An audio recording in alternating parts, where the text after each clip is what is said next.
Welcome to AstroFic, your dose of fun, relatable astrology content where we apply astrology to fictional characters to find out why they're like that. I'm your host, Celeste V, and this week we're talking about Haymitch Abernathy. Kind of the prodigal son to me. But first, I must apologize for being gone for another week. We are getting close to the end of the Hunger Games arc of this show and the end of season 2. So forgive me for putting it off a little bit. Also, I started a new full-time job and I'm really tired. I've never had a full-time job before, so this is a huge adjustment for me. Apologies for thinking I wouldn't be as tired as I am. But let's get into it, all right? We're going to keep going with the short form episodes. I forgot how much I liked shorter episodes. It was really fun to dive really deep into character analyses in the long episodes, but sometimes I felt like I was rambling and it didn't feel good. So here we are, back at it again.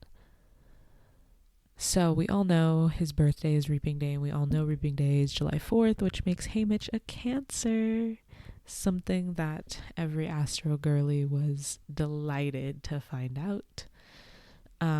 But the rest of his chart is unknown to us. So I gave him, to round out his big 3, I gave him a Taurus moon, which we'll get into later.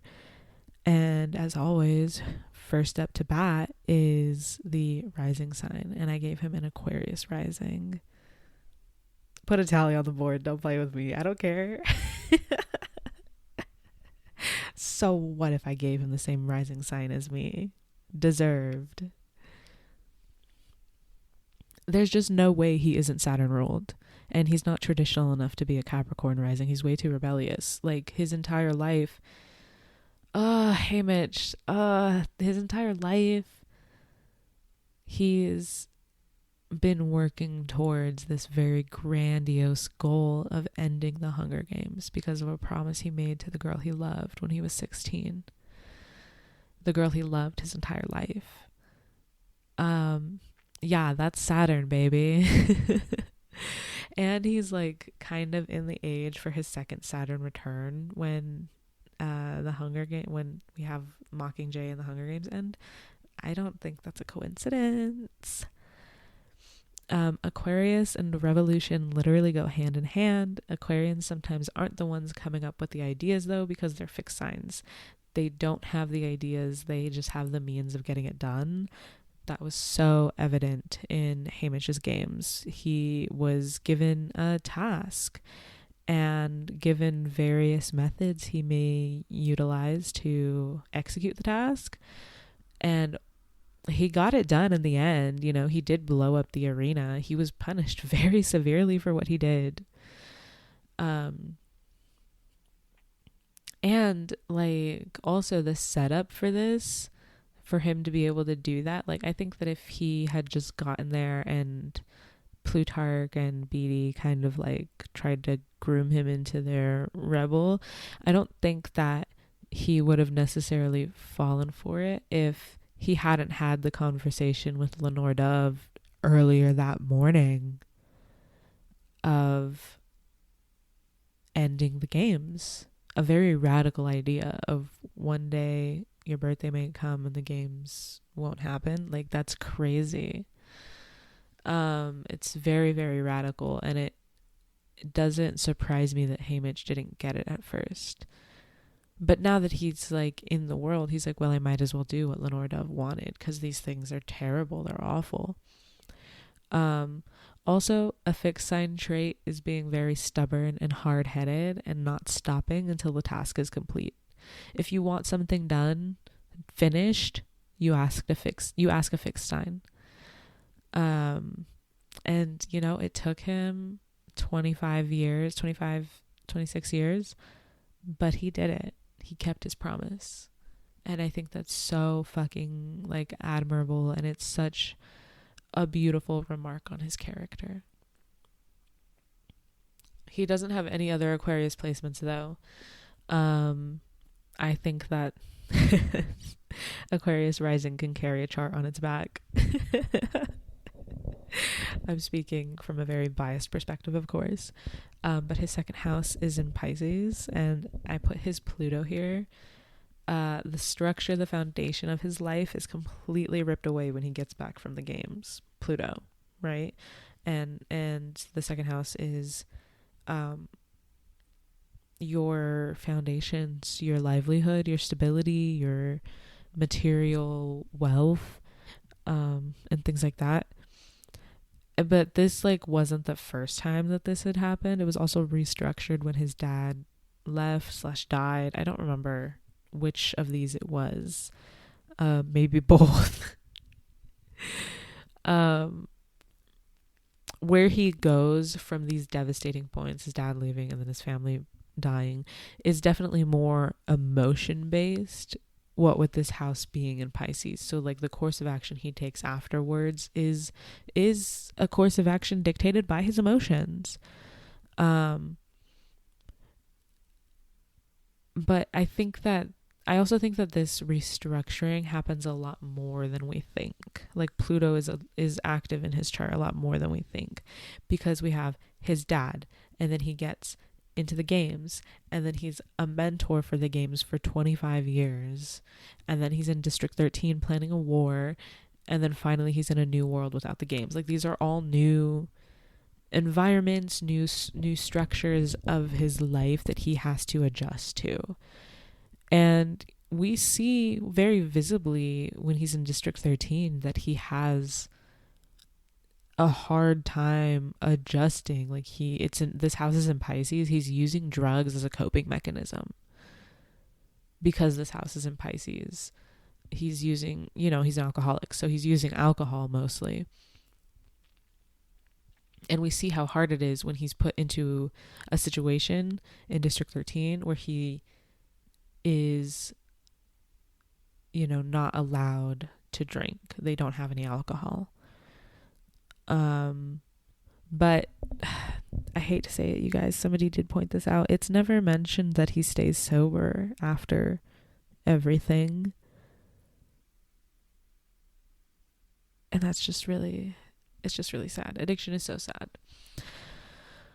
But yeah, like these are all moments he had to restructure his life and the way that he moves through life in a very kind of foundational, basic way in order to adapt to the situation that he is in. Pisces is a mutable sign, which is why he's able to do this. If this was like Scorpio or something, he'd be very resistant to everything. But I think that considering how often his life changes in a kind of dramatic way, he adjusts pretty well. Okay. His third house would be in Aries. He does not have any Aries placements. But we are moving into the fourth house, which is in Taurus, where, like I said, I put his moon. And I think that his moon sign being in Taurus, that's his in with Katniss. That's why he understands her so well. His moon sign is the same as her sun sign. He can get into the space that she's operating from through his own feelings. And he's a Cancer, and isn't that just so beautiful? Like it all intertwines. And this is why they're the same but not.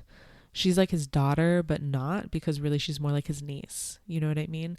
But as somebody who's in kind of a space like that, where I have an uncle who is much more like a father to me than my own father due to absence, it's a really like blurry line, but it's beautiful and it's full of love and care, and it comes from a place of really understanding each other in a way that other people don't. His emotional state closely mirrors Katniss's own ego and mind, and in that he tries very hard to keep it pretty close to his chest, but it can tend to be obvious to others around him. Like people who know him can kind of tell what he's thinking by looking at him, but people who don't know him might have a hard time reading him. It's just one of those things. And I think that's kind of similar for Katniss, but because it's the sun sign, I think it's a little bit more obvious to everybody, because the sun sign is the one that demands attention, but the moon sign is the moon is like always a little bit more hidden. So to me, that's like the people who know you personally will be able to read you, but people who don't know you won't be able to do that. But in the end, he ends up knowing a lot of people. So it's really like, how personal is that? Because it's a luminary still, you know. Very specifically in the 4th house, his emotions are on full display to those closest to him. Full display, no sense of hiding it at all. And for a long time, that was only Effie. I really think that for a long time, only Effie got to see the deep inner workings of his mind. Let me enunciate. Does he have? Yes, he also. I also gave him Saturn and Taurus in the 4th house. Tally it, whatever. Yeah, it's the exact same placement I have. So deal with it. He does not know. The reason I gave this to him is because Saturn in the 4th house makes you. There's a couple different ways it can manifest, but for Haymitch, it makes it so that he does not know how to operate as a person outside of his family, without his family. And yes, his family died in a very tragic way, and he thinks it's his fault, and he has survivor's guilt and all of these things. He turns to drugs, he turns to alcohol to cope, because he can't be without his family. He had so much love for them. He relied on them so much, and they relied on him back. And he was so happy to be part of the family unit that he was part of. And now he's alone without them and doesn't know how to cope. And Saturn insists that he deal with this for a long time. Haymitch is rock bottom for a long time. A very long time. He lives in rock bottom. He's not one of those people that like oscillates wildly between rock bottom and the highest they've ever been in life. He just dug his hole and stayed there.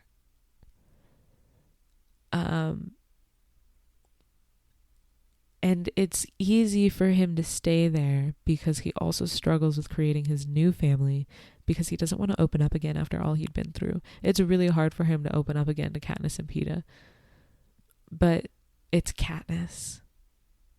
He can't let her die in that arena. He had to help her. He had to do something. It's so beautiful, you guys. I'll cry. That's his 4th house. His 5th house would be in Gemini. And oh my god, I gave him a Venus Gemini. That's so cute. Trust me when I say a Gemini Venus loves a partner who's very intellectual. The Gemini Venus person doesn't necessarily need to be intellectual themselves, but they enjoy when their partner can provide a lot of mental stimulation.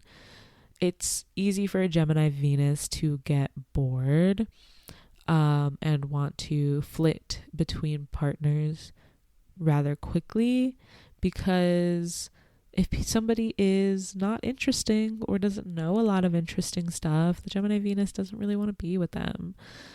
But Lenore Dove is the perfect partner for this kind of Venus sign. He thinks she's too smart for him, but he loves that and he wouldn't change a thing. Isn't that so beautiful? And in the 5th house, this was really such an auspicious placement. And it really makes sense that he, like geese, they mated for life. Because that's just how deep their love was. Yes, like I said, a Gemini Venus can get bored and flit around quickly, but Lenore Dove never left him bored. And the idea of searching for that love again endlessly throughout the rest of his life probably sounds the most boring outcome. It's easier to accept that he met the one person that was his person and that he loved so very deeply, and now it's over and she can't come back and he won't find anyone else like her. It's way easier for him to accept that than to think that there could be anybody who could replace her. She was perfect. She was perfect for him. And he idolized her. He idolized her so much. And it really, in my opinion, the idolization wasn't misplaced. And everything he learned about Lenore Dove during the games, like from Maceley and after the games, just in the town, as things started to click and make sense, I think he only loved her more. He only loved her more in death. Oh, I'm gonna make myself cry, you guys. Anyways, we're moving into the 6th house. His chart is very well balanced. He has his placements spread out into a lot of different houses. So here in the 6th house, we have the sun, his sun in Cancer. And my first note is just the lyrics from Mama's Boy by Dominic Fike. Mamaboy. Mama's boy. Yeah, that's him. His whole life, the 6th house is daily schedules and personal health. It's just like the day-to-day mundane shit. But his in Cancer, it's family, it's the mother, you know. So his whole life revolves around his family. His day-to-day and his health is dependent on them and their well-being and involvement in his life. His health, and both mentally and physically, do take a sharp decline after they pass away. And yes, a lot of that is grief, but he never really recovers. He digs his hole and he stays there. It's hard work to maintain their livelihoods, but he has such respect for his mom, who handles everything and works so hard and does his best to contribute to the household. And once they're gone, it's just, he doesn't have a reason to live. He needs a family, and he gets that in Katniss and Peeta, and that gives him he starts to get a little bit more motivation. And then after the games, he has the geese, and I think that he comes to a place of like neutrality and stability. At least I hope so.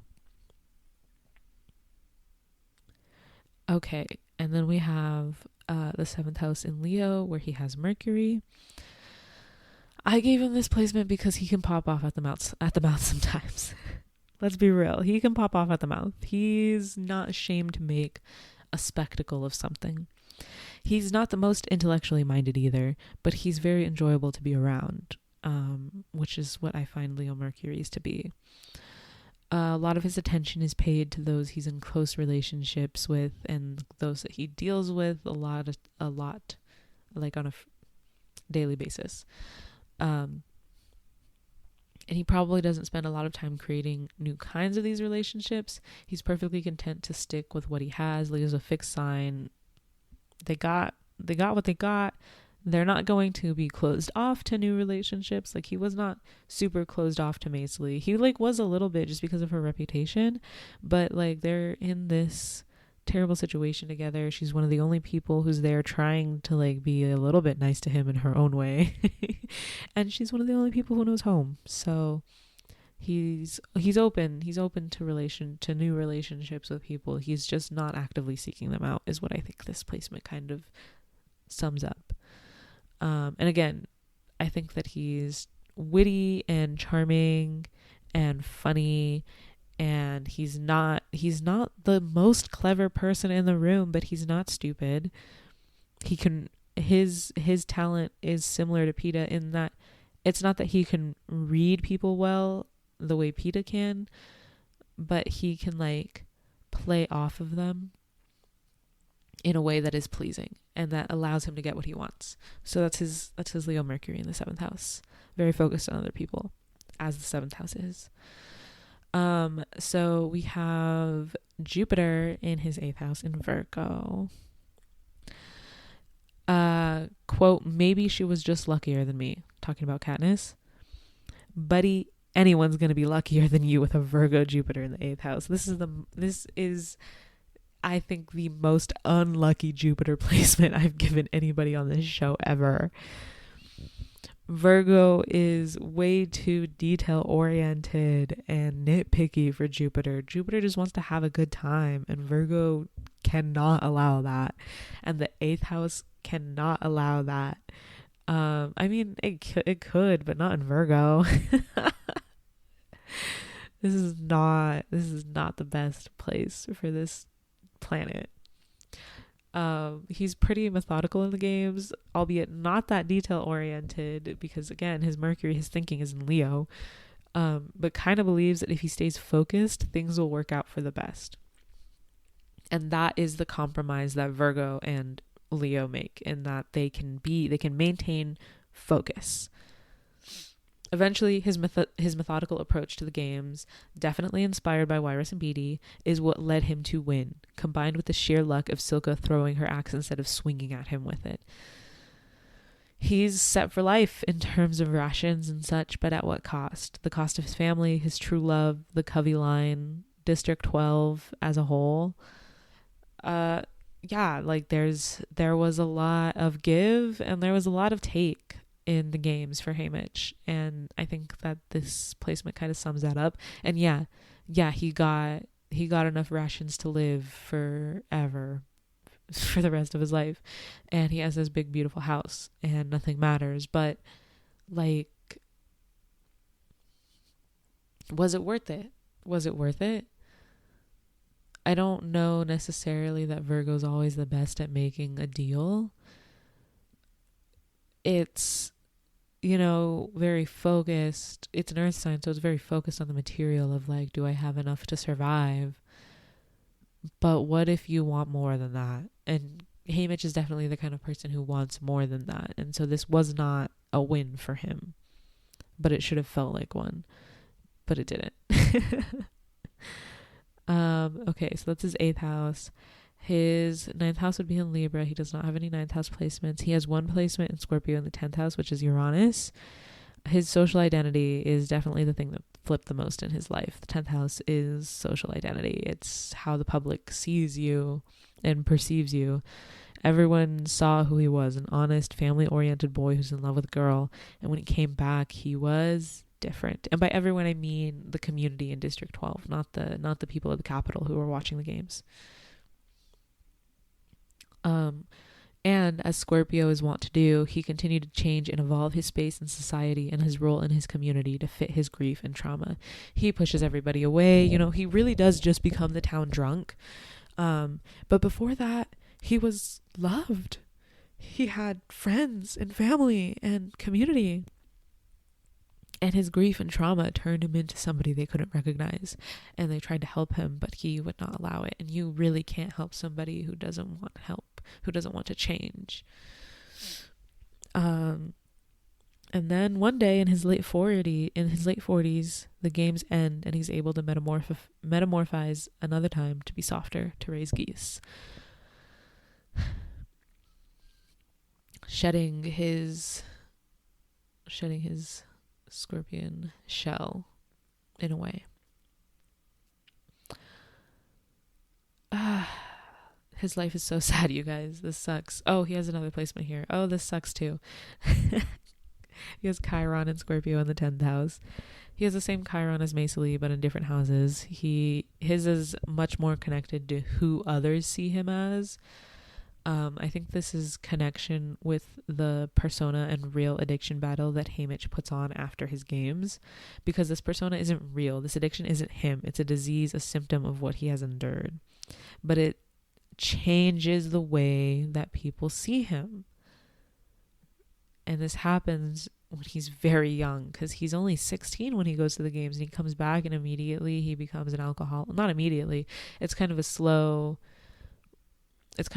descent, but he does become an alcoholic, and he pushes everyone away by the time he's like 17, 18. That's so sad and scary. Okay. So yeah, Scorpio house is very dark. Is this his last placement? No. Okay, we have 2 more placements left. But this is the last personal planet. So in the 11th house in Sagittarius, we have Mars. Another Mars in the 11th house. Y'all know this means his action is oriented towards community, his social world. He's doing everything for the betterment of those around him. His course of action during the games really proves this to be true, because he did his best to help everyone around him and try to expose the truth of the games to those watching. But his actions were hasty and not well thought out, which is very Sagittarian. Like, Sagittarius almost always has the best of intentions, and their method of getting things done just isn't it. It's just not correct. And you kind of are like, you thought this was gonna work, and they're like, well, yeah. I really did think it was gonna work. Crazy. Okay, last placement, Neptune in Capricorn in the 12th house. I think, unlike Lenore Dove, his delusion with Neptune and Capricorn is that the structure is unchangeable. To Haymitch, in order to change what their lives are like, you'd need to have had a completely different beginning. He doesn't think you can change things midway through. And definitely feels like life is predetermined in a way, and what you get is all there is. Kind of a deterministic outlook. It's difficult but not impossible to get him to change his mind or see a new perspective, though. I think mostly it takes him time to really cement an idea in his head. So he wanted to do Lenore Dove proud and end the games then and there, but never thought what it'd be like if he couldn't do it. But he was able to do it but never thought of what it'd be like if he couldn't do it right then, but was able to do it in the future. Probably also he thought he wouldn't become a victor, like he wouldn't survive the games anyways, so he never not probably, he did not think he was going to live. No one is more shocked at his win than Haymitch. Despite being Saturn ruled, though, like, he just can't, the extended future is very murky to him. He can't picture it in his mind. But in the end, in Capricorn, he got a new grand illusion of ending the games, and with hard work and only a little dedication, he got there in the end. And that's just the Saturn ruled way, baby. That's just the Saturn ruled way. And that's Haymitch Abernathy. I hope you enjoyed. There is a new post on the Substack of the next 2 weeks, the transit report for the next 2 weeks. Tomorrow there should be a collective reading out. You've been listening to AstroFic, your favorite astrology podcast, hosted by me, Celeste V. If you're listening on Spotify or Apple Podcasts, please don't forget to leave a rating or review. If you're one of our new YouTube listeners, please leave a like and a comment. We'll see you next time. Thank you. Love you. Bye.